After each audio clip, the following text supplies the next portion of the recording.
Hello and welcome to Last Mixtape. My name is Stephen White, and on this week's show, we look into: is Champagne Supernova the most Oasis song Oasis ever made? But first,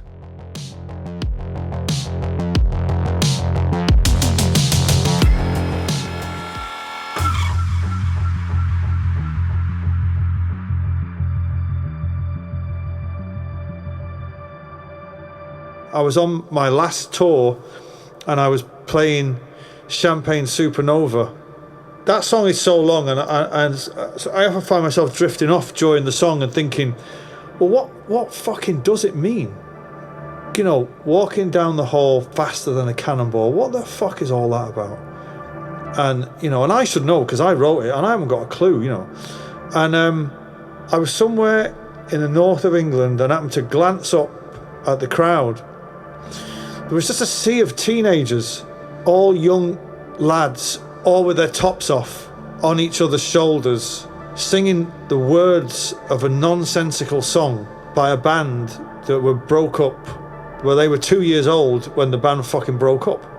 So I think to myself sometimes, you know, that's what it means. Because we recorded it and it was written while we were still relatively young, I think it still appeals to young people, and it's gone through 3 or 4 generations now.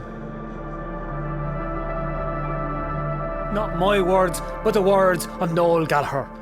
Why, dear listener, and indeed, dear viewer, were we just listening to legendary songwriter and member of Oasis, Noel Gallagher, at the beginning of this week's show? Well, dear listener, and indeed, dear viewer, I thought that this week I try to convince you that Champagne Supernova is Oasis's most Oasis-y song that Oasis ever Oasised. And indeed, as always, this is very much a vibe, music and culture show. So this week I'll be looking through things through the lens of my own experience and indeed my own opinion, and as to why I think Champagne Supernova is one of Oasis's best and most era-defining songs. Let us jump right in. I was lying on my bedroom floor in Waterford 1996. A battered Alba cassette player tuned into 2FM, and Oasis was a sound broadcasting through my room, live from Dublin in the Pint Depot. At the time we didn't have much, but I did have this. Indeed, the signal was fuzzy, the volume low, but when Champagne Supernova came on, I couldn't help but turn it up that little bit more. It was a moment where something shifted. I wasn't in that room anymore. I was somewhere bigger, more chaotic, more beautiful. The outside world seemed closer than ever.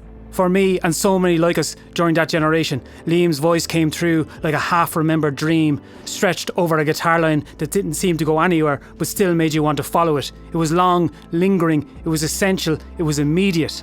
I just remember the crowd, the roar of the crowd, never hearing anything like it before, but only being told in stories about how loud the crowd were at the Beatles at the Hollywood Bowl. To me, this was my generation's version of it.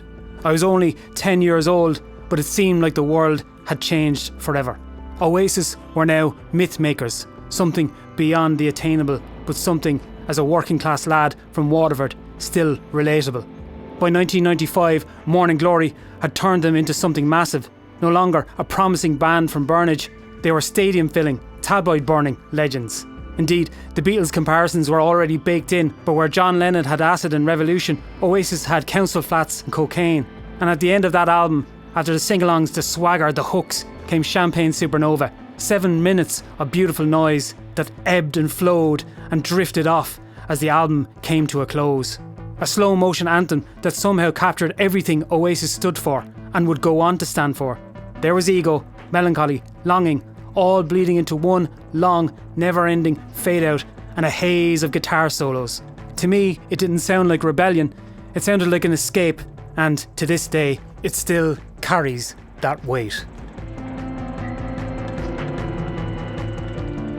And indeed, that was a powerful and formative moment for me in my music listening experiences. As I say, as a working class kid growing up in Waterford, the world of bands and music seemed so far and distant to me. It may as well have been gods up on Mount Olympus making it. I think that's why Oasis and many bands like them resonated so much.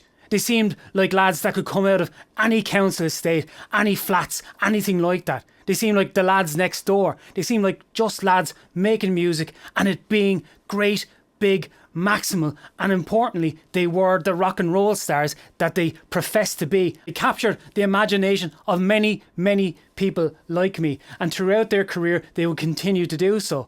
Sitting on the floor of my bedroom, listening to them through the speakers of the Alba from, I think it was Aldi at the time, radio that I had.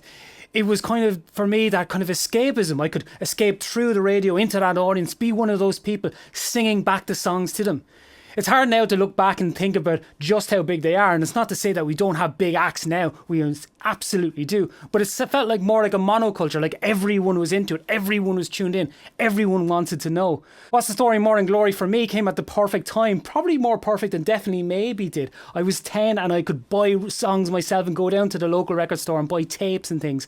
So I was able to kind of immerse myself in that album a little bit more than I could with Definitely Maybe. Although a lot of people would say that that's the better album. Champagne Supernova at the end, I'd never heard anything like it. The guitars harmonising, Paul Weller, who I didn't know it was him at the time, kind of tearing it up. The song just sprawled and sprawled and sprawled. Listening to them play it live on the radio to me was also just such a thing. I just didn't know, and it maybe seem naive now, I didn't know things like that happened. I didn't know that gigs just happened. Bands just toured around and played live shows. Again, it sounds silly, but this is how far removed I was and kind of where I was in the world. Not to say that everyone in Waterford thought this. I was kind of coming from a working class background, and it seemed so far away. So to know that they were, in my eyes, just up the road in Dublin, performing, playing these songs, the most vital and biggest band in the world, it was so transformative. That song just drifted away. I remember looking out the window, and I lived out in the countryside at the time, just looking out the window at all the stars and everything else, and the world seemed a little bit bigger. It seemed like it was attainable, that people could do this. They could make music in the same way. And in my own heart and my own mind at the time, I thought I could do it. I could be an Oasis. I could be Noel or Liam or whoever. They were so cool. But as I say, they came from us. They sounded like us. I know there was an interview with Noel Gallagher. He was talking about the rivalry with Blur, and he was talking about their hearts being a bit pure because he'd worked, working class jobs and it being a bit more real, and that did feel like that way. I remember hearing cigarettes and alcohol and feeling that was the background in the world around me, that was my family, that was the people I knew, that was everything. It felt so immediate and so real to me. Champagne Supernova was a great kind of mix of that. It was that kind of groundedness, but also something far more kaleidoscopic. It was open, it was big, and I wanted to listen to it over and over and over again. It wasn't too long a song for me. In fact, it was probably too short. I wanted the guitars to continue and the sing-along choruses to do the same.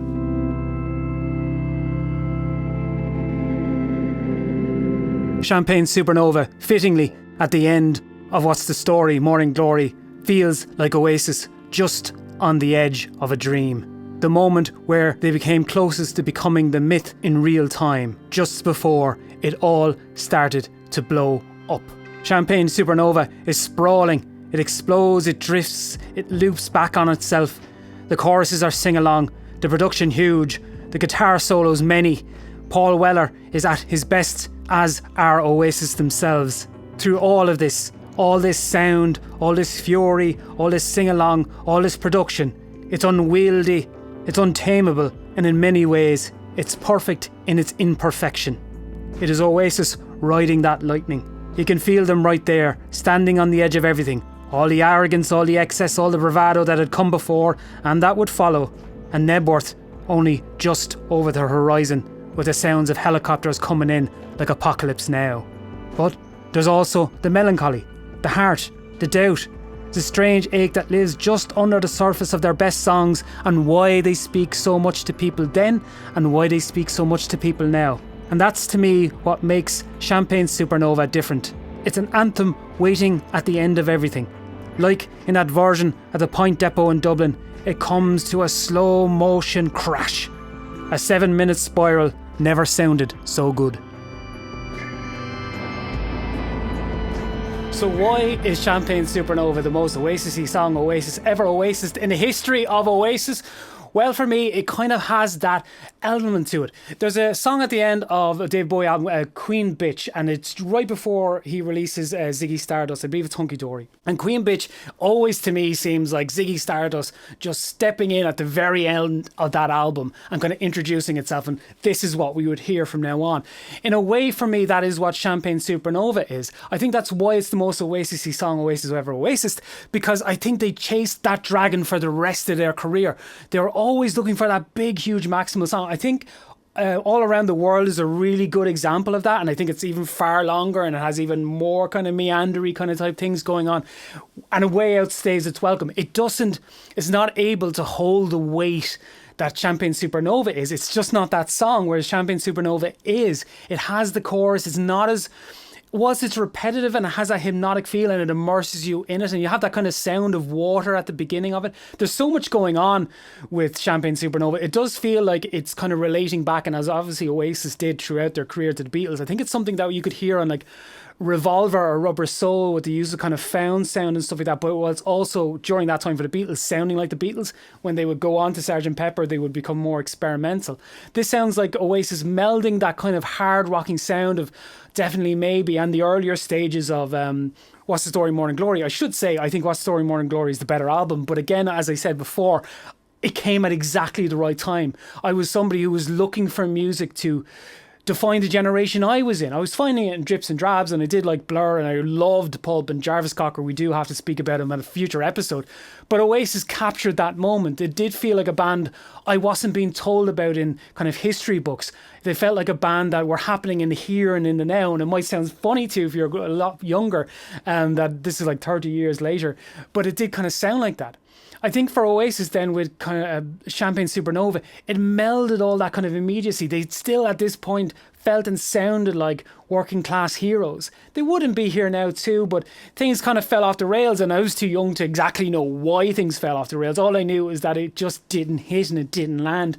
Noel Gallagher has been pretty uncompromising, and he's kind of thoughts about that album, and it's different with the albums that would follow, Standing on the Shoulders of Giants and things like that. But all I think have like moments to him, high moments to him, Acquiesce and things like that, Master Plan, everything like that. But I think Champagne Supernova just hit that maximalism that they were always looking for. The big, huge, all the guitars, all the sounds, everything happening, the found sound, Noel and Liam at their best, the band at their best. I think that's the core unit that people think of when they think about Oasis, definitely for me. And I know for a lot of people, Wonderwall or Supersonic or Live Forever, which seems to be the one that really kind of has stood to be the one for them. And if I was to pick one from Definitely Maybe, I would actually pick Cigarettes and Alcohol, because that's the one that again kind of captures that almost Slade T-Rex sound that they were kind of going through at the time, that, you know, the immediacy and the rock and roll of it. But Champagne Supernova is Britpop to me. It's that kind of look back to the 60s with a dash of the new wave. Obviously Paul Weller is in there, and it's funny to think of him as being like the mod father at the time, or the godfather at Britpop. I don't know how he felt about it, but I remember looking at it recently and like how old he was, and knowing that he was only like in his 30s or something when all of this is going on. I'm sure he didn't feel like he should be kind of phrased that way, but it's amazing to me, and that's why I think that they chased this song in particular more than anything else. And while people might go, anywhere here's Wonderwall, I think Champagne Supernova is the one that encapsulates everything that was brilliant about them, everything that was perfect about this album in particular, but also everything that would be kind of the folly in later albums, that they would go and look for this. They would go and seek this out more than any other song. Weirdly, more than Wonderwall, I think. I don't think they tried for another Wonderwall. You might correct me in the comments. You might feel like there was others. I don't think Master Plan or Half the World Away did that. I think they were kind of different versions of maybe Whatever or something like that. But I think Champagne Supernova, to me, encapsulates that whole sound. Even the video with Liam kind of in the kaleidoscopic thing and kind of turning around, and the length of the song. And I'm watching interviews recently about it for this, Noel talking about how he thought that should be a single, and nobody believed him, and no one would kind of go with it, and he was right in the end, and it should have been a single. I thought it was a single when I heard him say it. I was like, I'm pretty sure that was a single over here, or was I not wrong about that? Maybe it was, maybe he forgot, or maybe it isn't.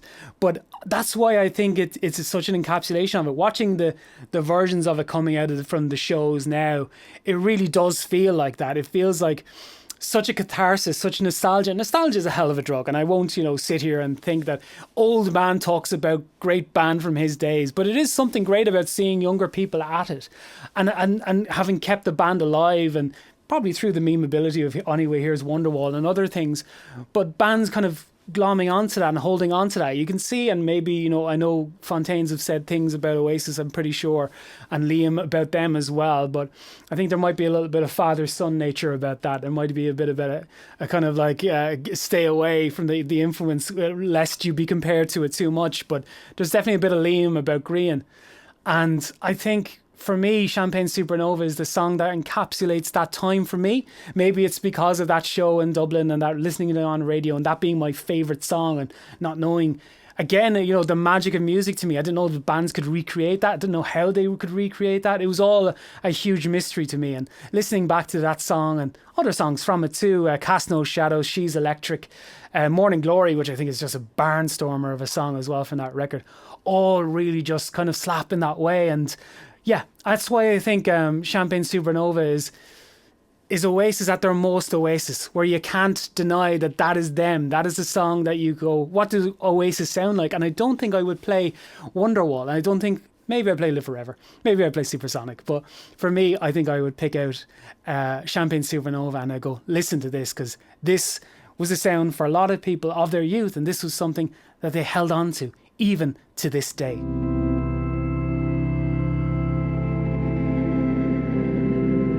Like echoes through static, I still think about that night in Waterford.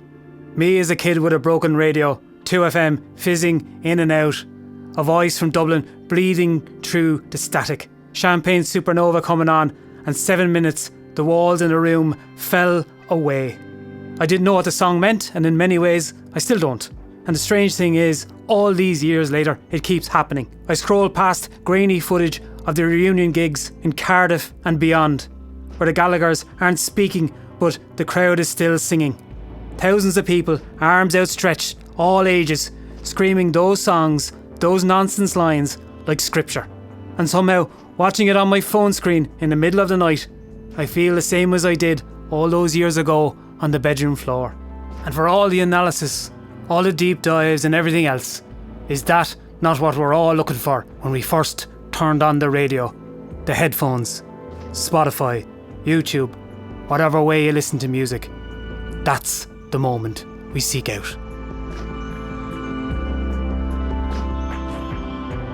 And what a gratifying experience it has been to watch the reunion of Oasis kick off so well, and for it to be embraced so fully by people who have been going to the shows. Indeed, I have not got tickets to Croke Park, and I'm very jealous of those people who do, and I won't speak on the whole ticketing thing. There's people far more interested and far better writing things about that than me, and you should check them out if you want to talk about the Ticketmaster of it all. But I would love to be going to one of those shows. I would absolutely adore it. I didn't catch them the first time round, but I can imagine what it feels like. And for me, as I say, listening and watching those clips online, it has been a kind of a callback to the past in a nostalgic way for me too. And just listening at home and watching these amazing clips of all the gigs and all the audiences and people just singing along and enjoying music, because that's what it's all about. That's the thing we seek out. That's what those fans are seeking out. That's what the band as well are seeking out. That's what everyone is. So, for you, is Champagne Supernova the most Oasis-y song that Oasis have ever Oasis in the history of Oasis, or is it a different one? Is it Live Forever? Is it Supersonic? Is it Morning Glory? Is it something from a later album? Do you love the later albums? Do you hate them? What do you think of them? Tell me in the comments below and let me know what you think of Champagne Supernova and what you think the most Oasis-y song Oasis have ever Oasis is. Honestly, it's an amazing thing. It makes me think that we did something really, really timeless and special. And actually, we did something that none of us were actually aware of at the time. We were just in a band and we did this thing and we were just going from one thing to the next. And since we broke up, you have a lot of time to take a step back. And when I do my own gigs, they're great. But then when you do those songs, there's something else.